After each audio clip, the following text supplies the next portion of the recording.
Agora sim, doutor, essa doença de hipertensão como eu sou, eu descobri no susto, uma dor na nuca insuportável. É uma doença silenciosa. Eu me assustei com o número, mais de 200 mil brasileiros morrem com essa doença silenciosa. Qual o caminho que o senhor nos dá para os leigos e para aqueles que estão sendo assistidos também? Bom, de uma forma geral, as doenças cardiovasculares, elas são insidiosas, são traiçoeiras, justamente porque a maioria das pessoas que têm as doenças cardiovasculares não tem sintoma nenhum. E um exemplo é a hipertensão. Então, veja, aqui no estado do Rio, por exemplo, aproximadamente 28% da população acima de 18 anos tem pressão alta. A maioria dessas pessoas não sente absolutamente nada.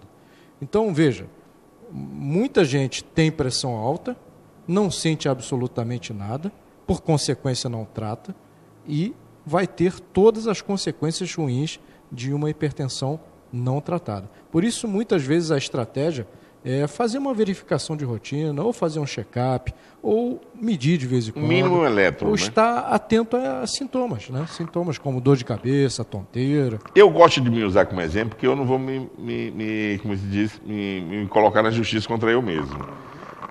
Eu comentei de um medicamento ali, que eu vou falar do AS infantil. Um amigo meu falou, pô, isso é bom, não dá um AVC nunca, não sei o quê. Eu tomo há 10 anos.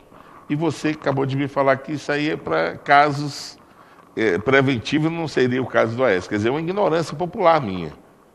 Isso é perigoso, né? É perigoso, a automedicação é perigoso. O AS, né, a aspirina, o AS ele pode ser utilizado como prevenção secundária, mas não se justifica, não existem trabalhos científicos mostrando a utilidade do AS como prevenção primária, ou seja, para quem não tem nada. Para quem não tem nada, vou tomar um AS para prevenir alguma coisa. Não, isso não se justifica. Quem tem algum problema de coração, óbvio que a critério médico, teria provavelmente a necessidade do AS. Eu tenho um amigo que cheira alho, que ele acha que o alho é o bálsamo do coração dele. Come alho de manhã, mas o cara é sério mesmo, é igual aqueles caras que comem cenoura e fica todo laranja na mão. É outra prevenção folclórica ou faz sentido também? Não, o alho é gostoso. Estou te aproveitando aqui. Do ponto de vista de coração, não existe nenhuma evidência científica que o consumo regular de alho seja benéfico para qualquer coisa. Bacana. Agora, medicina esportiva, né? Trabalha com atletas de alto rendimento e atletas de baixo rendimento, né? Mas no bar o cara é alto rendimento total. Peladeiros, uma vez por semana, o que se indica e qual a faixa etária que as pessoas têm que começar a se preocupar, fazer uma caminhadinha ou se sentir alguma coisa tonteira? Eu tenho um amigo mesmo, 40 anos, jogando bola conosco lá, ele disse que tem sopro no coração, ficou pálido lá. Fez exame? Ah, não, fiz um eletro, não deu nada. E aí? Bom, muitas vezes só um eletro não é o suficiente, mas vamos tentar orientar essas pessoas que querem fazer sua peladinha de fim de semana ou querem fazer algum tipo de exercício. A partir de uma determinada faixa etária, dependendo da característica da pessoa, aumenta a possibilidade de uma pessoa ter doença cardiovascular. E vamos pensar naquela que mata subitamente, que é a doença coronariana, né? Eu costumo dizer que mais da metade das pessoas que têm doença coronariana, que é o entupimento das coronárias, terá como primeiro sintoma infarto ou morte súbita. Então, veja que é uma doença também, muitas vezes, silenciosa, Eduardo. E muitas vezes é justamente num check-up que se tem a oportunidade de fazer o diagnóstico. Então, vamos voltar àquele exemplo que você deu há pouco, né, do peladeiro que só faz a peladinha do fim de semana e não faz absolutamente nenhum tipo de outro exercício durante a semana. Esse indivíduo está correndo risco, né? Por quê? Porque durante a pelada do fim de semana, que nem sempre é tão amistosa, né, existe uma certa disputa ali, o organismo dessa pessoa vai fazer esforços para os quais ele não está preparado. É diferente de você, por exemplo, fazer exercício físico, ou caminhar, atravessar ou uma correr. rua rápida, né? Que é uma emergência, né? Sim, mas é diferente de você praticar exercício físico regularmente, ir para uma academia, ir para um ginásio, ter uma orientação profissional, né? Você está promovendo adaptações fisiológicas no seu organismo. Então, quando você for jogar o seu futebol no fim de semana, o teu organismo está preparado para aquele esforço. É diferente do sujeito que não faz nada e, de repente, faz um esforço muito intenso, uma vez por semana, e ali ele pode ter problemas. Entendi. Agora, o senhor costuma ir a diversos congressos aí. O que você vê de revolucionário no pleno século XXI para a área de cardiologia? Hoje em dia tem muita coisa, né? Medicamentos novos. Hoje em dia, eu costumo dizer para os meus colegas que hoje a gente tem na cardiologia medicamentos muito diferentes e muito melhores do que tínhamos, por exemplo, na época que eu me formei. Eu tenho mais de 20 anos de formado. Conhece pouco, né? Então, eu já cheguei vou fazer 28 anos de formado, e assim, os medicamentos que a gente tinha na época que eu me formei são muito, mas muito piores do que os que a gente tem hoje, né? Por exemplo, para te dar um exemplo, quando a gente pensa no medicamento para pressão alta, não basta apenas um medicamento que controle a pressão, porque isso é pressuposto básico. Mas tem que ser um medicamento que, além de controlar a pressão, também diminua a possibilidade daquele indivíduo ter um infarto, ter um derrame, morrer do coração. Então, esses dados, essas informações científicas, vêm por meio de vários estudos científicos que envolvem milhares de pacientes no mundo inteiro. Então, hoje a gente realmente tem medicamentos para colesterol, medicamentos para controle do diabetes, medicamentos para doença coronariana, medicamentos para quem tem coração grande, medicamentos para quem tem pressão alta, que são muito melhores e acabam resultando não só numa vida mais longa, mas numa qualidade de vida melhor também. Além da alimentação, doutor, essa alimentação balanceada, legumes, verduras, tem que existir sempre no almoço, né? Sim, uma alimentação saudável é muito importante para a saúde, né? Além do exercício físico, um estilo de vida ativo e uma alimentação saudável são aquelas características que vão fazer com que o coração de uma pessoa seja mais saudável. Existe um modelo de alimentação saudável que é o denominado dieta mediterrânea. Então, uma dieta pobre em gorduras saturadas, né, rica em frutas, verduras, legumes, né, cereais. Né? Então, que o Brasil é rico nisso tudo. Sim, sim, sim. E é o protótipo da alimentação que você tem na Espanha, na Itália, na Grécia, né?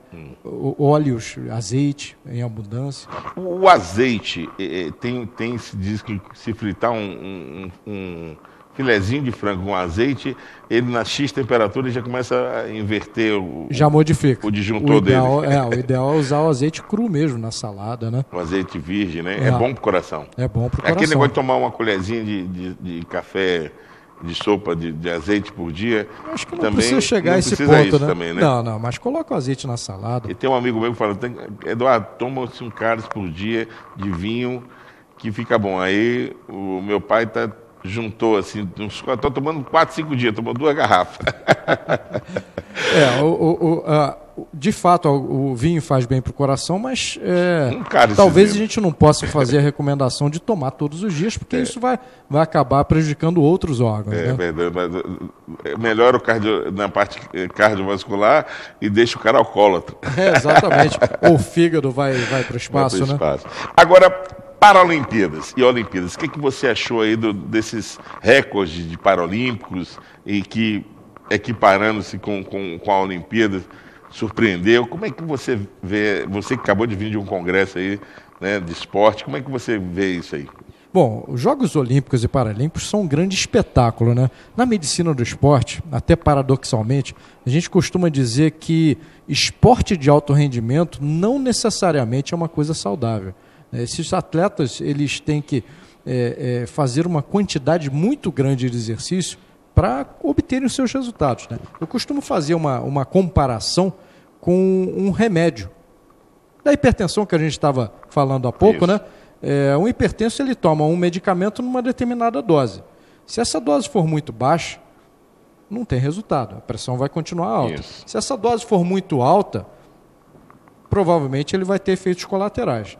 com exercício é a mesma coisa. O exercício, ele é saudável numa determinada dose. Se você fizer muito pouco, como futebol uma vez só por semana, isso não provoca muito resultado para a tua saúde. Agora, se você fizer demais, você vai ter efeitos colaterais. É o que esses atletas muitas vezes têm, né? Lesões. Os atletas de alto rendimento, eles convivem com dor todos os dias da vida deles. Eu entrevistei o Dr. Caio Bretas, né? Sim, amigo nosso, grande amigo. Gente fina. E aí ele falou, atleta que não tem dor, tá dando um migué na... Então, é o que a gente costuma dizer. Então, o esporte de alto rendimento, ele não necessariamente é uma coisa saudável, mas sem dúvida é um espetáculo. Se o objetivo é saúde, aí é exercício físico, com orientação profissional, feito corretamente. Você acha que a Olimpíadas deixou um legado pra gente? Olha, certamente os Jogos Olímpicos e os Jogos Paralímpicos aqui no Brasil, aqui na cidade do Rio de Janeiro, deixaram um legado fantástico. Daqui a 2 semanas a gente vai ter o Congresso Brasileiro de Medicina do Esporte, que vai ser lá em Florianópolis, né? E entre outras atividades, eu vou comandar quase que um programa, é uma atividade especial que a gente vai ter. Ela é baseada num programa esportivo, né, da TV fechada, da TV a cabo, chamado Linha de Passe, talvez você conheça, Conheço. Né? Um programa de entrevistas. E a gente vai ter uma atividade justamente sobre Jogos Olímpicos e Jogos Paralímpicos. Então nós vamos contar com alguns profissionais de alto nível que trabalharam com a equipe brasileira dos Jogos Olímpicos, com a equipe brasileira dos Jogos Paralímpicos, com controle antidoping, e nós vamos contar também com a presença de um atleta que é o Clodoaldo Silva, Clodoaldo Silva, paralímpico, mas que é um dos maiores atletas começou a do história, esporte né? nacional. Foi com ele que começou tudo, né? Por gentileza, deixe seu contato ou um e-mail, que o pessoal gosta de interagir também com e-mail. Fica à vontade. Aqui é uma extensão do seu consultório. Muito obrigado, Eduardo. Bom, eu faço parte de um grupo de cardiologia daqui de Petrópolis, que é a Cordiagnose, e nós coordenamos o serviço de cardiologia do Hospital Santa Teresa, né? Lá a gente faz toda a cardiologia, todos os métodos complementares, todos os métodos diagnósticos. Lá tem unidade coronária, né? Tem internação na área cardiológica, tem o centro médico, né? Onde tem as consultas também de todas as especialidades. E lá a cardiologia do Santa Teresa é o 2231-8958. E tem a Cordiagnose, que é a nossa clínica no centro da cidade, ali no edifício do antigo Cinema Petrópolis, né? Que todo mundo conhece. Petrópolis.